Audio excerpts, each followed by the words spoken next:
Good evening.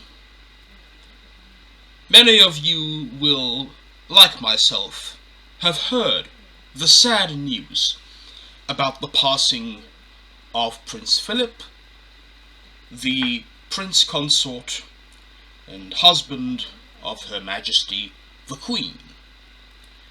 And most people, myself included, have been very respectful in what we have said about the life and legacy of this man. Unfortunately, in this, as in many things, there are always exceptions. And some of the very worst elements on the far left have taken the passing of Prince Philip as their opportunity to spew the most disgusting bile about the deceased, including outrageous claims that a man who fought Nazism was in fact himself a Nazi. An utterly despicable slander, but to be expected from far-left cranks and people like Carrie Ann Mendoza and other supporters of the loathsome Jeremy Corbyn, who themselves are responsible and complicit in the shocking rise of anti-Semitism in this country and in the Labour Party. Now, whilst we are on the subject of anti-Semitism, it is with great sadness that I must confess my own role, my own complicity in anti-Semitism. As you know, I am a former member of the International Marxist Tendency, the British section of which is called Socialist Appeal, and as part of that loathsome cult, myself and other members of this organization campaigned openly and vociferously for Jeremy Corbyn and his allies. We claimed that the allegations of anti-Semitism being made against Corbyn and against other senior members of the Labour Party and many grassroots members were a Blairite smear, a Zionist smear, promoted by the Israeli embassy. We defended loathsome individuals like Ken Livingstone and Jackie Walker. And as a member of this organization, I was involved in defending these people and in sharing uncritically on social media articles that defended these people, written by the members of Socialist Appeal and approved by leading members of the organization. So I am complicit in what went on. And now that I am no longer a member of that organization, I think it is incumbent upon me to both take responsibility for the evil I promoted, whilst also endeavouring to make it right.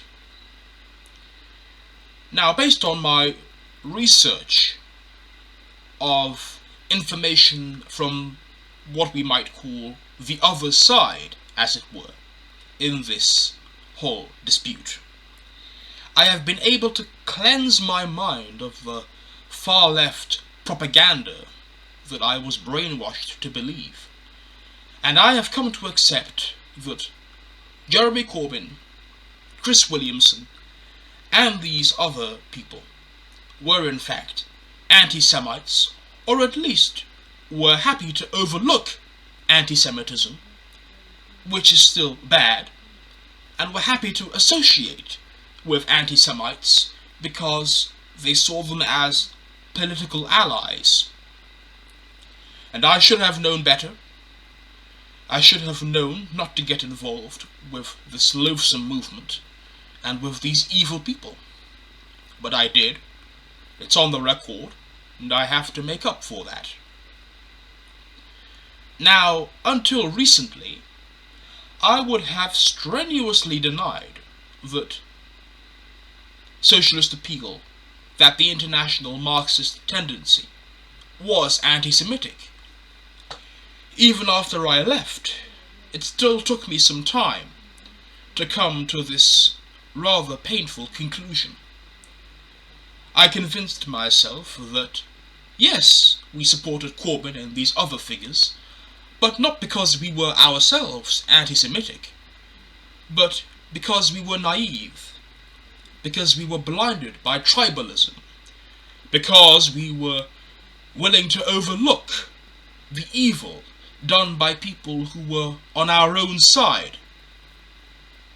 But on the basis of new information which has come to me, specifically some articles published by the IMT and by Militant back in the day, I have come to the sad conclusion that our organization, that the International Marxist Tendency, is, like almost all of the other groups on the far left, an anti-Semitic cult, an anti-Semitic organization that hides its anti-Semitism behind the guise of anti-Zionism, which is still a form of anti-Semitism, because it denies the Jewish people their right to self-determination in their ancient homeland.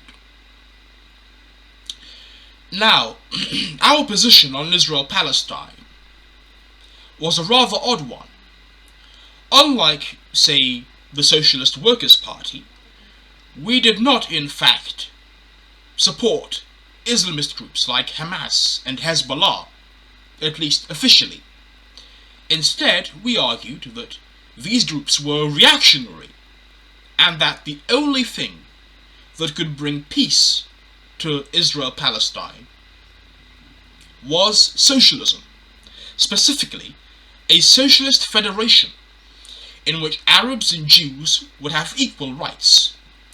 And unlike other people on the far left, who wrote off the Israeli working class as being inherently reactionary and put all their faith in the Palestinians, we argued that the Israeli working class did have revolutionary potential, and that any socialist solution to the crisis in Israel-Palestine was going to have to involve Israeli workers and Arab workers uniting, joining forces against the Israeli state. Now, for a long time I convinced myself that this position was not in fact anti-Semitic, because, after all, we didn't deny Jews the right to live in Israel, provided they renounced Zionism, that is. We just wanted the Arabs and the Jews to be equal as part of a socialist federation, which in practice would be a one-state solution. I now realize that even this seemingly innocent proposition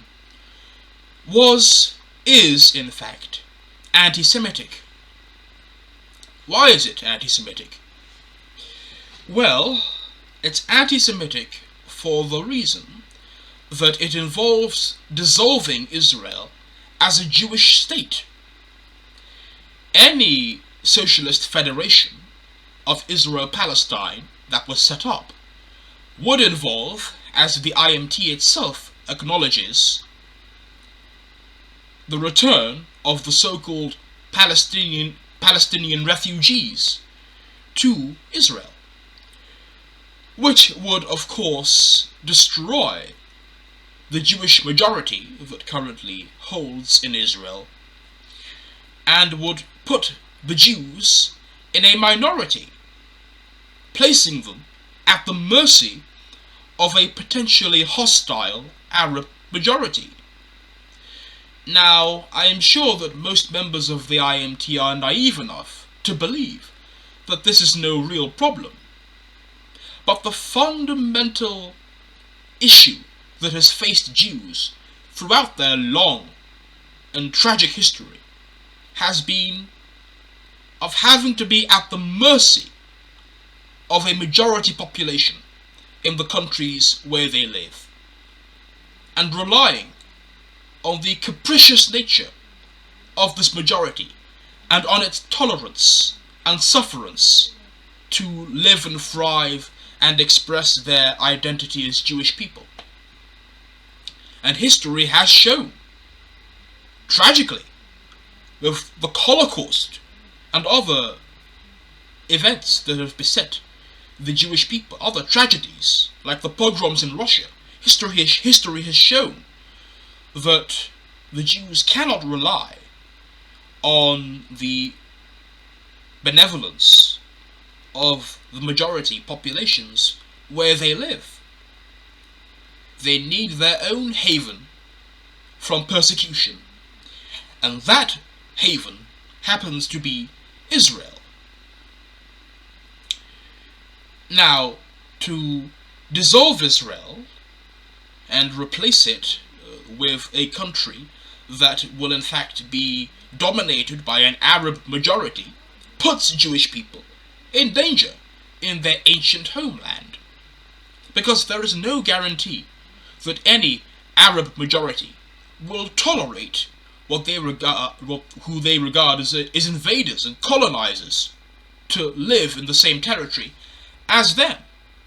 And the Palestinians have made it quite clear that they do not want to live in the same state as the Jews. They want to drive all the Jews into the sea. This is not some fringe minority position. This is the position that most Palestinians hold. And the IMT would like to pretend that there is a progressive Palestinian alternative out there, which there simply is not. There is either Hamas on one side, or there is Fatah on the other. Both hate Jews. Both want to kill Jews. And both of them are supported in this by the majority of the Palestinian population. So this idea, this absurd idea, that the Arabs and Jews can be brought together to live in peace in a socialist federation, is simply nonsense. I say that Arabs and Jews can't live in peace. I mean Palestinian Arabs and Israelis, because there are actually quite a lot of Israeli Arabs who are perfectly happy living in Israel. The Arabs who are unhappy with Israel's existence are mainly the Palestinian Arabs who live in Gaza and the West Bank. Those are the people I'm talking about, and they are the people who refuse to accept Israel's right to exist. Now, I am not saying that everyone who is in the IMT supports the idea of genocide against Jews or whatever. I am not saying that at all. What I am saying is that the logical conclusion of the IMT's position on Israel-Palestine would in fact be the dissolution of Israel as a Jewish state. And this is in fact a form of anti-Semitism, according to the International Holocaust Remembrance Alliance's definition of anti-Semitism. Whether the members of the IMT like it or not, this position is in fact detrimental to the interests of Jewish people and Israeli Jews in particular. And most people see it for what it is: an attempt to destroy Israel. An attempt to destroy Israel as a Jewish state. Now, we don't have this standard for other countries. No one on the far left calls for the destruction of China as a nation-state.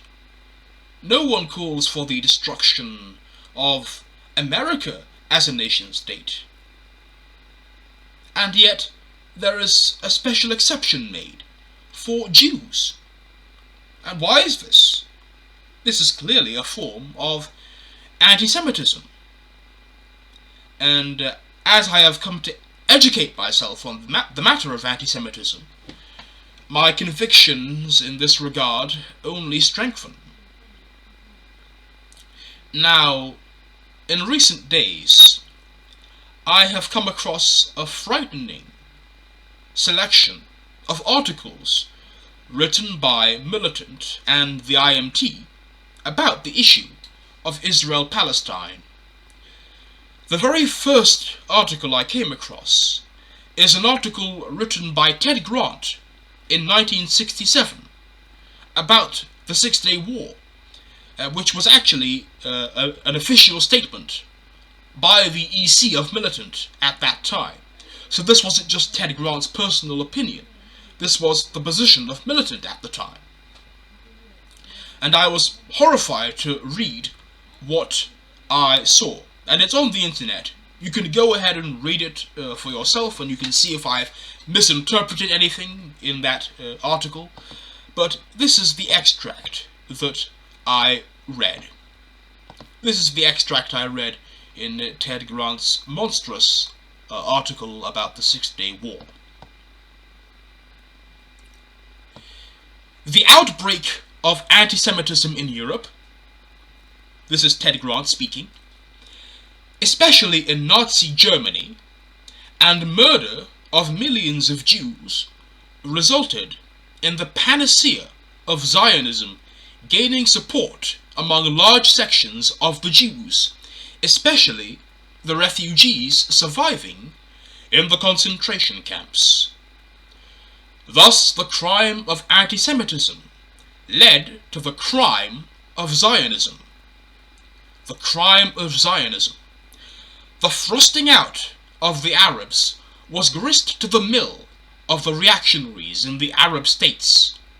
For the first time, Ted Grant says, anti-Jewish feeling appeared in the Arab world and was used by the feudal reaction to try and maintain its position. The immigration to Palestine during the last 20 years has been an immigration of mainly Oriental Jews after the first wave of immigration from the West. Thus, the historical irony of the Jewish state. This is monstrous anti-Semitism. Why? I am going to explain why. Ted Grant talks about the Holocaust in the first paragraph, and about the crime of anti-Semitism. And then in the next paragraph, starts talking about how this led to the crime of Zionism. So the crime of the Holocaust, on the one hand, is equated to the so-called crime of the Jews founding their own state in the Middle East as a haven from persecution. Crime! What an inflammatory word to use about the founding of the Jewish state. No one refers to the founding of China as a nation-state a crime. No one calls the founding of, say, Egypt a crime. No one calls the founding of Britain or Germany a crime. But the founding of the Jewish state, the world's only Jewish state, is a crime in the eyes of Ted Grant. Zionism, the right to self-determination of the Jewish people in their own homeland, their ancient homeland, is considered a crime. And this is an utterly loathsome and abhorrent position to take, especially when you remember that there were actually Holocaust survivors who fought in the ranks of the Israel Defense Forces during the 1948 Arab-Israeli War. This is pretty horrific. To equate the crime of the Holocaust on the one hand, with the crime of Zionism, the so-called crime of Zionism. Absolutely ridiculous, absurd, anti-Semitism at its very finest. And the way in which he calls it, uses the word crime, as if the founding of Israel is up there with the ravages of Genghis Khan, with the anti-Semitic pogroms in Russia, with the extermination of the Native Americans. Crime. This is serious language that he uses. Inflammatory language. And it is also anti-Semitic language.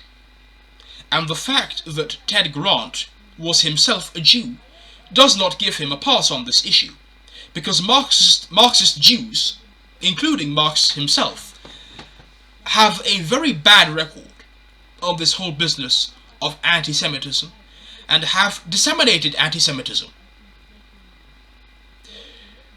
Now, as if that wasn't bad enough, I came across a shocking collection of articles on the website of the International Marxist Tendency, which is called In Defense of Marxism. One of these articles is called Jews of the World Denounce Zionism, and I actually go into detail on my blog about just how utterly despicable this article is, and I will put a link in the description to my blog explaining why this is utterly mendacious anti-Semitism. But just take the title. Just the title by itself can be construed as anti-Semitic. Jews of the world denounce Zionism, as if all Jews are collectively responsible for anything that Israel does, even if they don't consider themselves to be Zionists or don't strongly identify with Israel. Let's say there's a Jewish person out there who is neutral on the whole Israel-Palestine question, doesn't strongly identify one way or the other, sees themselves as primarily loyal to their home nation. They are now being called upon to denounce Zionism, as if they were somehow responsible for what the State of Israel does. And as if they are somehow duty-bound to have an opinion on Israel-Palestine, one way or the other, simply because they are Jewish. Now, I am happy to give a pass on this, if it wasn't for the other evidence I have uncovered of this organization's anti-Semitism, because this wasn't a one-off. And actually, the contents of the article are even worse, probably, in terms of the anti-Semitic content. And you can read the article for yourself. I mean, it's all there. You can read it. You can see if I have misinterpreted anything that was said. But I don't think I have done that in this blog. And I explain why this article is so problematic. The article actually blames Jews and blames Israel and blames Zionism for the rise in anti-Semitism across the world, and says that Jews must distance themselves from Zionism if they want to protect their fellow Jews from danger. So effectively, this is blackmailing Jews. This is saying, Jews, if you support Zionism, if you support Israel, you are guilty of fueling anti-Semitism. It's making Jewish people responsible for the genocidal intent of people that want to kill them. This is truly astonishing.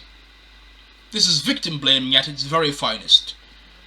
The writer does generously conclude that Jews should have a right to live in Israel once socialism has been established in Israel, but only on the condition that they renounce Zionism. So that's kind of him. That's very generous. And if you didn't realize, I am actually being sarcastic. But it's really reprehensible. Just to give you an idea of how problematic this is.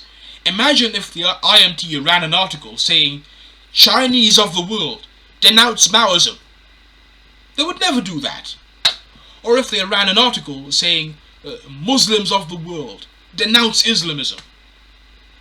The IMT would never do that, because they would be condemned for racism or discrimination. But when it comes to Jews, it's all fine. Come on. I mean, imagine if they had run an article saying, "Blacks of the world, denounce the Nation of Islam," as if all black people are responsible for what some fringe group in America does. It's reprehensible, really. But that wasn't the end of it. That wasn't the end. I found another article. And this time, the article is from 2005. And it's called "Israel and the Holocaust." The article engages in what I consider to be Holocaust denial by trying to play down the responsibility of ordinary German people for the Holocaust. It does do this. You can read the article yourself. It says that the whole idea of German collective responsibility is a lie pushed by the capitalists in order to shift the blame from the Nazis. It also mentions the fact that many German workers were also oppressed by the Nazis, and that many socialists and communists also died in the camps, which effectively plays down the uniqueness of the Holocaust, and also puts the Jews into a category of generalized victims of capitalism, which is reprehensible. The Jews were not killed because they were enemies of capitalism. They were killed because they were Jews. The Nazis did not distinguish between Jewish capitalists on the one hand or Jewish workers on the other. This is the IMT trying to say that the Holocaust would have been fine if Hitler had only killed Jewish capitalists. I'm sure the IMT is not saying that, but the logic of this article suggests that. In fact, the Nazis, in their propaganda, claimed that the Jews were behind communism and also capitalism at the same time. The Jews were attacked for being behind international finance. The Jews were simultaneously responsible for the capitalist exploitation of German workers, and also for spreading what was termed Judeo-Bolshevism. So, clearly the Nazis did not distinguish between a Jewish capitalist on the one hand or a Jewish worker on the other. Jews were killed because they were Jews. And the person who wrote this article in the IMT clearly has a problem understanding that. Now, as if this article was not reprehensible enough, it has to be said that the article also mentions the myth of Zionist-Nazi collaboration. It brings up the phenomenon of the Lehi, led by Avraham Stern, a small group of extremist far-right Zionists who were disowned by the mainstream Zionist movement, and uses them as proof that there was Zionist-Nazi collaboration. What they don't mention in the article is that Avraham Stern, who tried to get Nazi help to build Israel, to build a Jewish state in Israel, and was never replied to by the Nazis. The Nazis never responded to his request. And he also said that if the Nazis ever invaded Palestine, which they were planning to do, that he would fight against the Nazis. So this idea that he was some sort of Nazi collaborator, or that Zionism and Nazism are somehow the same, is utterly reprehensible, is a slander, and is a form of anti-Semitism, according to the IHRA definition of anti-Semitism.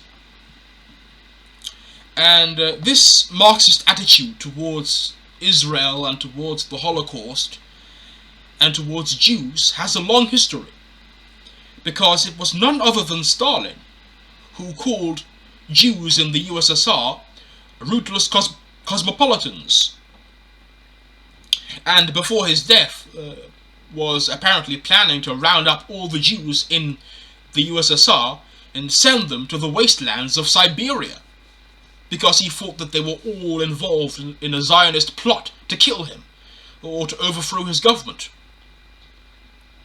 And it's utterly reprehensible that these people in the IMT revive this Soviet anti-Semitism. I mean, throughout the whole period of the Cold War, Jews in the USSR and other communist countries were persecuted. The USSR went from supporting Israel at the time of its founding to supporting Arab nationalists who wanted to wipe Israel off the face of the earth. The USSR also prevented Jews from going to Israel and accused Soviet Jews of dual loyalty and Zionism. Now, this is only made worse when you remember that East Germany refused to pay reparations to Israel because, like the IMT, it rejected the whole idea of German collective responsibility for the Holocaust. And East German children were only told about that aspect of Nazi death camps that involved communists and socialists being killed. They weren't really told about the Jews. So a whole generation of people in East Germany was taught Holocaust denial. And it's no surprise that the far right and anti-Semitism is rising in East Germany. It's precisely because of East Germany's failure to educate a whole generation on anti-Semitism, as well as its own dissemination of anti-Semitism along with other communist countries during this period.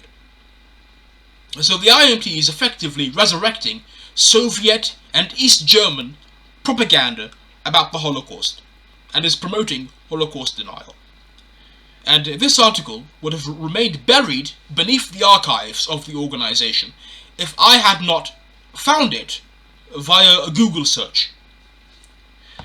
It's utterly obnoxious, obscene, reprehensible that this loathsome organization, which I was a member of, supported and paid subs to, is promoting this vile, disgusting nonsense. That was not the end of it, because I found another article, this time from 2010, and the title of that article is Israel, a nation out of step with time. And this is an article which I have dissected on my blog, and which I have gone into and exposed in some depth, because what is in this article is obscene, just like the other articles that I mentioned. In this article, Jews are compared to the worst genocidal colonizers in European history. They are compared to British settlers who went off to North America and killed off all of the Native Americans. They are called Europeans, which is a clear attempt to try and play down their Jewish heritage and deny their right, their ancestral right to the ancient homeland that is Israel. What else is in this article? He alleges that the Jewish settlers did not ask permission to settle on the land they now have, ignoring the fact that the land was bought legitimately by Zionist pioneers from Arab landlords in Palestine. I mean, a whole range of trash. The Arabs are described as indigenous to the land, as if the Jews aren't. It's obscene, really, disgusting. And to equate peaceful Zionist settlement with the worst genocidal imperialism of the European empires, it's a clear case of anti-Semitism. It's an open and shut case of Jew hatred. And the IMT saw fit to publish this crap. And I'm not going to allow anyone to tell me that the IMT published this, but that the people who run the organization did not in fact agree with it. Because every article that is published on the IMT, or on any of the IMT sections websites, and I know this because I was a member, is checked by the editorial board to make sure that it aligns with the views of the organization. And now and then they will publish an article which they don't entirely agree with, but they will usually have a disclaimer saying that we don't agree with some things in this article.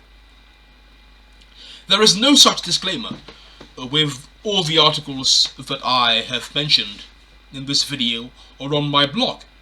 So the editorial board obviously agrees with all of these loathsome things that were said in these articles. And therefore, the IMT editorial board is composed of stone-cold anti-Semites. Unreconstructed anti-Semites. I will say this, and I will say it publicly. Alan Woods is an anti-Semite. And it's no surprise that he was friends, in fact, with his fellow Jew hater, Hugo Chavez, and many other Jew haters of the left. But this loathsome man, this repulsive crackpot, cult leader, demagogue, and lunatic, is on top of all those things an anti-Semite, making him even more reprehensible. Now, just to top this all off, I decided to run an experiment. You see, the far left is renowned for its passionate hatred of Israel and its disproportionate focus on Israel, to the exclusion of all other countries and all other peoples in the world. So I thought I would test this. I would tally how many articles there were about Israel on the IMT website and compare them to how many articles there were about other countries. So I did just that. And I came up with the following tally. For Israel, there are over 250 articles on the IMT website stretching back to 2003. With China, there are only 152 articles. And with Russia, there are 117 articles. And I recently also tallied the number of articles there are for Britain. And Britain has around the same number of articles as China does. So Israel has over 40% more articles than either China or Britain. Britain and China and Russia are all more important, more powerful, and more influential countries than Israel is. Israel is some tiny country in the Middle East with a tiny population, a tiny economy, although for a country of its size it certainly punches above its weight. But it's incredible, absolutely incredible, that you have this disproportionate focus on Israel, and worse countries, worse regimes are ignored. As we speak, China is committing genocide against part of its population. It is the world's second largest economy, It is rapidly increasing its influence all over the world, subverting the forces of liberal democracy. Russia also is doing likewise, and is currently propping up a murderous despot in Syria and elsewhere. And yet, hardly any articles. 117 articles for Russia, 150 articles for China, over 250 articles for Israel. How is this not an open and shut case of anti-Semitic bias against the world's only Jewish state?